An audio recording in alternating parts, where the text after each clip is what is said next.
এটা তো নিশ্চୟ ଆମ ଭାରତୀୟ ମାନଙ୍କ ପାଇଁ ଗର୍ବର ବିଷୟ ଯେ ବହୁତ ଦିନ ପରେ ଦ୍ୱିତୀୟ ଭାରତୀୟ ହିସାବରେ ସେ ଯାଇଛନ୍ତି। ଯଦିଓ ଆଗରୁ ଭାରତୀୟ ବଂଶୋଦ୍ଭବ ହିସାବରେ ବହୁତ ଲୋକ ଯାଇଛନ୍ତି, କିନ୍ତୁ ଭାରତୀୟ ହିସାବରେ ଭାରତୀୟ ନାଗରିକ ହିସାବରେ ଇଏ ହେଉଛନ୍ତି ଦ୍ୱିତୀୟ ଲୋକ। 2027ରେ ଗଗନାୟନର ଯୋଉ କ୍ରିଉ ମିଶନ ଅଛି ଆମକୁ କରାଯାଇଛି, ଆମର ପ୍ଲାନ୍ ଅଛି। ତା ପୂର୍ବରୁ ଯୋଉ ବିଭିନ୍ନ ପ୍ରକାର ଟ୍ରେନିଂ ଆମର କରାଯାଇଛି ରଷିଆ ସହିତ ଫ୍ରାନ୍ସର କୋଲାବୋରେସନରେ, ସେ ଟ୍ରେନିଂଟା କେତେ ଦୂର ସକ୍ସେସଫୁଲ ହେଇଛି ତା ପାଇଁ ମଧ୍ୟ ଇଏ ଆମକୁ ଗୋଟେ ସୂଚନା ଦେଇପାରିବ ଯେ ସକ୍ସେସଫୁଲ ହେଇଛି କିମ୍ବା ନାହିଁ।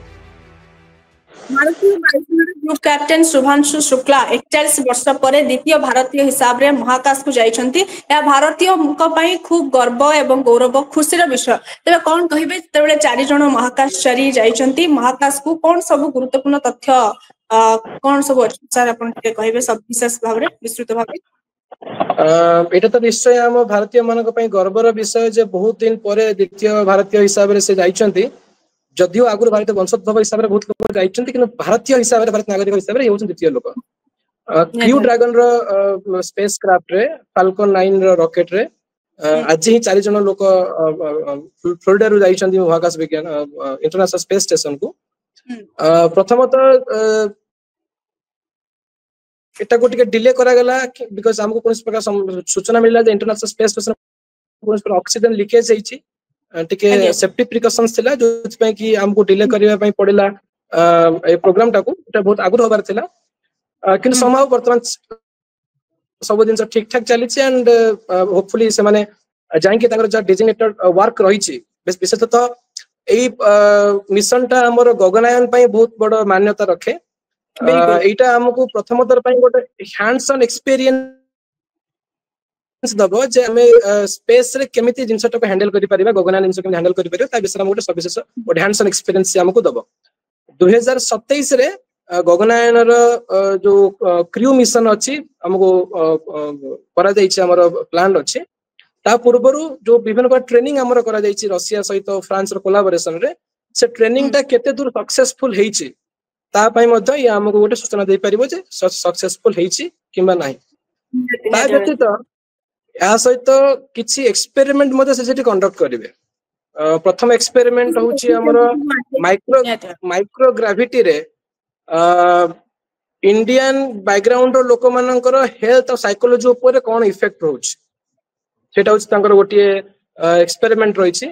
ଦ୍ୱିତୀୟ ଏକ୍ସପେରିମେଣ୍ଟ ରହିଛି ଅବାଉଟ ମାଇକ୍ରୋବାୟୋଲୋଜି, ସାୟନ ବ୍ୟାକ୍ଟେରିଆ କେମିତି ରିଆକ୍ଟ କରୁଛି ସ୍ପେସ ରେ, ସେ ବିଷୟରେ ମଧ୍ୟ ସିଏ ଗବେଷଣା କରିବେ।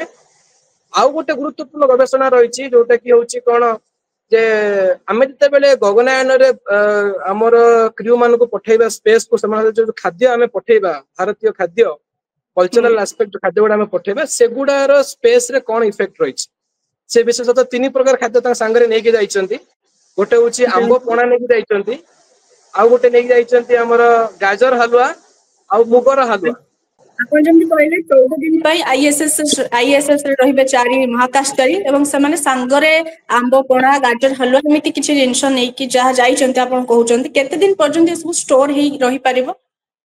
ଆଜ୍ଞା, ପ୍ରଥମତଃ 14 ଦିନ ପାଇଁ ସେମାନେ ପ୍ଲାନିଂ କରିଛନ୍ତି, ତ ସମ୍ଭାବନା ଅଛି ଯେ ଆଉ 21 ଦିନ ପାଇଁ ଆମେ ଏକ୍ସଟେଣ୍ଡ କରିପାରିବା ମିଶନଟାକୁ। ପ୍ରଥମତଃ 14 ଦିନ ପାଇଁ ଆମେ ପ୍ଲାନିଂ କରିଛୁ, ବଟ୍ 21 ଦିନ ଯାଏଁ ଆମେ ଏହାକୁ ଏକ୍ସଟେଣ୍ଡ କରିପାରିବା ମିଶନଟାକୁ। ଆଣ୍ଡ ଆଉ ଗୋଟିଏ ମଧ୍ୟ ଆମ ପାଇଁ ଗର୍ବର ବିଷୟ ଯେ ଯୋଉ କ୍ରିଉ ଡ୍ରାଗନ ଯୋଉ ସ୍ପେସ୍ କ୍ରାଫ୍ଟଟା ଯାଇଛି, ତାକୁ ଚଲଉଛନ୍ତି ନିଜେ ଆମର ଭାରତୀୟ ବଂଶୋଦ୍ଭବ ମହାକାଶଚାରୀ। ବାକି ଯୋଉ 3 ଜଣ ଅଛନ୍ତି, ଜଣେ ମିଶନ ସ୍ପେଶାଲିଷ୍ଟ ଅଛନ୍ତି, ଆଉ 2 ଜଣ ଆମର ଆଡିସନାଲ ସାଇଣ୍ଟିଷ୍ଟ ଅଛନ୍ତି, ବଟ୍ ଆମର ପାଇଲଟ ନିଜେ ହଉଛନ୍ତି ଆମର ଶୁଭାଂଶୁ ଶୁକ୍ଲା ନିଜେ। ତେବେ ଏଠି ସାଧାରଣ ଲୋକଙ୍କ ମନରେ ମଧ୍ୟ ପ୍ରଶ୍ନ ଆସିବ, ଉତ୍କ୍ଷେପଣ ସମୟର ପୂର୍ବ ପ୍ରସ୍ତୁତି ସବୁ କଣ ଥାଏ?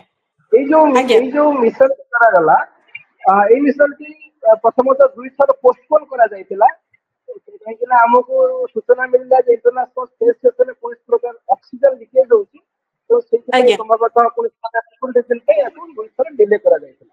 ବର୍ତ୍ତମାନ ପାଇଁ ସବୁ ପ୍ରକାର ସିଚୁଏସନ ଠିକ ଠାକ ଅଛି ଏବଂ ଆମର ଏମାନେ ମଧ୍ୟ ଯାଇକି ସ୍ପେସ୍ ଷ୍ଟେସନରେ ଡକିଂ କରିପାରିବେ। ଏଇ ମିଶନଟି ଆମର ଯୋଉ ଗଗନାୟନ ହବାର ଅଛି 2027 ମସିହାରେ, ତା ପାଇଁ ଗୋଟିଏ ବହୁତ ଗୁରୁତ୍ୱପୂର୍ଣ୍ଣ ମିଶନ। ଆମର 2027ର ଗଗନାୟନ ମିଶନ ପାଇଁ ଇସ୍ରୋ ରଷିଆ ଏବଂ ଫ୍ରାନ୍ସ ସହିତ କୋଲାବୋରେସନ କରିଛି ଫର ଟ୍ରେନିଂ ଆଣ୍ଡ ଟେକ୍ନୋଲୋଜି ସପୋର୍ଟ। तो एटा हमको प्रथमतः गोटे इनसाइट दबो जे हम जो ट्रेनिंग करा जाई जे रशिया और फ्रांस सहित से ट्रेनिंग केते दूर पई हमके सक्सेसफुल नहीं पाई। द्वितीय कथा है आम एक्चुअली स्वर्ग को जीवा सॉरी महाकाश को जीवा पूर्व सेठिकार सिचुएसन सहित आक्लिमेटाइज हवा पई एटा हम पई मध्ये गोटे भलो सुयोग मिली। केवल महाकाश रे बुझिबा पई बा कोन प्रकार नहीं छाड़िबा पई जाइना आज पायलट से कोन प्रकार हमर एक्सपेरिमेंट कंडक्ट करिवे।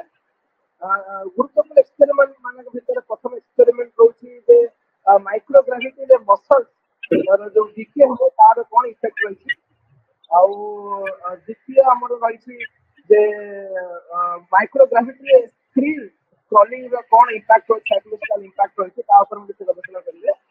किसी प्रकार आल्जी और बैक्टीरिया मान गवेषणा करिवे स्पेशली जो एडिबल आल्जी रही तापर गवेषणा करिवे जोटा कि पर समय हम पई गोटे ह्यूमन मिशन पई very हेल्पफुल रहते। या व्यतीत भारतीय जो खाद्य सब रही सेमानकर माइक्रोग्राविटी रे कोन इम्पैक्ट रही से गोटा मध्ये स्टडी करिवे। फिर संगे आंब पड़ा गाजर हलवा मुग हलवा इबा किंतु खाद्य गुणगत नहीं जाइछे जतबेले आगे उत्क्षेपण हुए उत्क्षेपण समय पूर्व प्रस्तुति सब कौन थाए आउ जो 4 जन महाकाशचारी जाइछंती कौन सब संग्रह नहीं के जाइछंती और कौन सब अभिज्ञता नहीं फेरिबे जहा कि हम पई समस्त पई बहुत गुरुत्वपूर्ण।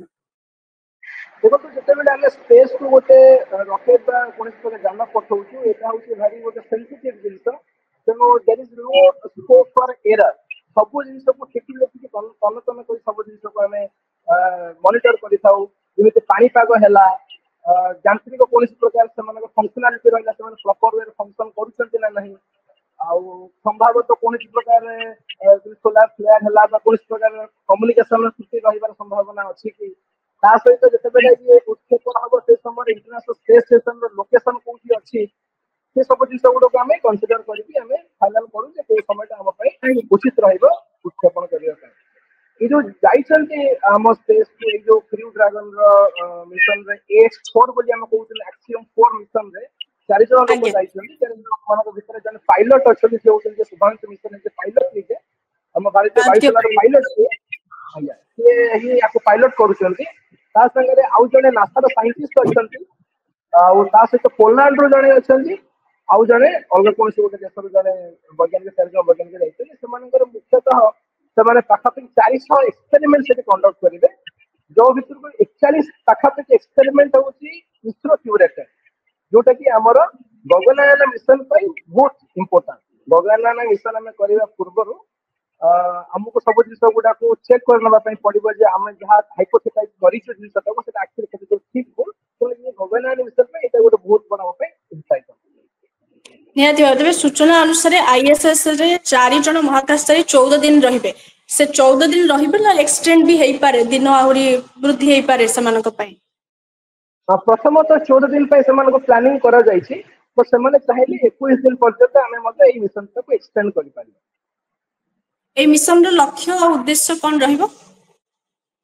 देखो तो जतबेले अलग अलग देशर लोक माने सब पठौचंती निजर एक्सपेरिमेंट समानकर उद्देश्य लक्ष्य विभिन्न प्रकार थाई पारे बट हम भारतीय मानक पई आर लक्ष्य होची गगनयान मिशन विषय समस्त प्रकार यथा संभव हमें गेन करिबो हमर एक्सपीरियंस जे गगनयान मिशन समय माइक्रोग्राविटी रे हमर इंस्ट्रूमेंट मानकर फंक्शनलिटी केमिति रहइबो आमे जो खाद्य ने किछु ता ऊपर तार कोन इंपैक्ट रहइबो इंडियन एथनिक लोक मानकर साइकोलॉजी एंड हेल्थ ऊपर कोन इंपैक्ट होइछ माइक्रोग्राविटी रा ये सब जिंस गुडा को हमें तल तल करी सकी हमें पर्यवेक्षण करी ता विषय भविष्य जानना आरंभ बहुत बहुत धन्यवाद सर तो जोड़ी हला संपर्क अधिक तथ्य देतले।